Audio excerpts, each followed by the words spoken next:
This is a story for anyone who's ever made a list of things to do and not done them. A story for anyone who's ever had a dream that died or made a wish that didn't come true. In short, this is a story for everyone.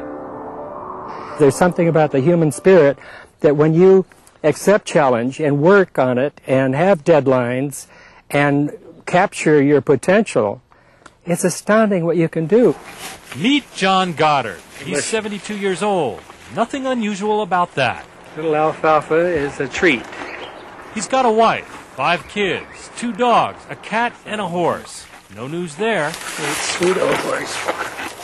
Oh, and one more thing. He's flown planes, jumped from planes, climbed atop elephants, climbed atop mountains, kayaked down the Congo, and, well, the list goes on and on.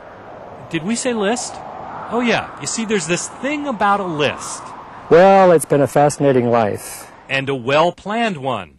You see, one day when John was 15, a friend of his dad's said he regretted never having done the things he wanted to when he was John's age. It hit me so strong that I pulled out a yellow Lego pad and started writing the things I was going to do before dying because they were just buzzing around in my head as fantasies. 127 fantasies to be exact. Soon there were more, then more still. Today there are nearly 400 of them on the list. Fantasies like number 40, learning to fly. That's Goddard flying a fighter jet. Fantasies like number 82, skydiving, as he did here over the California desert. And fantasies like number 25, climbing Mount Kilimanjaro in Tanzania. To Goddard, it seems the unfilmed life may not be worth living. His film has been rolling for a lifetime. Much of it has been spent on top of the world. You've climbed many of the world's tallest mountains. Probably a dozen. The Matterhorn? Matterhorn. Mount Rainier? Mount Rainier. Mount Fuji? Fuji. Mount Vesuvius? Vesuvius. Mount Everest? No. He says he couldn't save enough money for an Everest climb. In fact, Goddard says he's never actually held a full-time job. He claims he just pays for one adventure by lecturing about the last. When Goddard isn't going up mountains, he's kayaking down rivers. Goddard spent 6 months exploring the Congo River. He also kayaked down the Nile. That was goal number 1 for an astonishing 9 months, and wrote a book about it.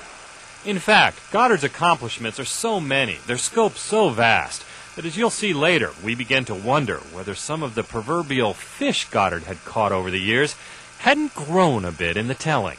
Many of the things on your list are not just adventures, they're education. I mean, here, read the works of Shakespeare, Plato. Shakespeare, Plato. You did all these? Yeah, Aristotle? Yeah, Aristotle. Yeah. Dickens, Thoreau? Well, I've had a long time to do those things, John.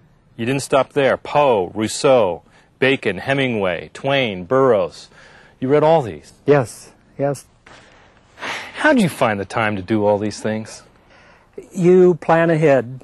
And when you write down a goal, that's a commitment. You don't just let it lie there. Mm-hmm. If you have any ego strength at all, you say, I'm going to really do that. And then you save money, you prepare, you take instruction, and you do it. At this point, we puzzle over whether Goddard has any time to do all the mundane chores the rest of us are stuck with. What about vacuum? Did you ever have to vacuum? Every day. Well, just about. What about laundry? You do laundry? No, my wife is a wonderful helper there.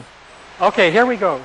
All kidding aside, John Goddard, who every year leads a large group on a nature hike, is not a man who wastes a lot of time wasting time. And when we asked him what great adventure he had yet to accomplish, the answer turned out to be dog sledding.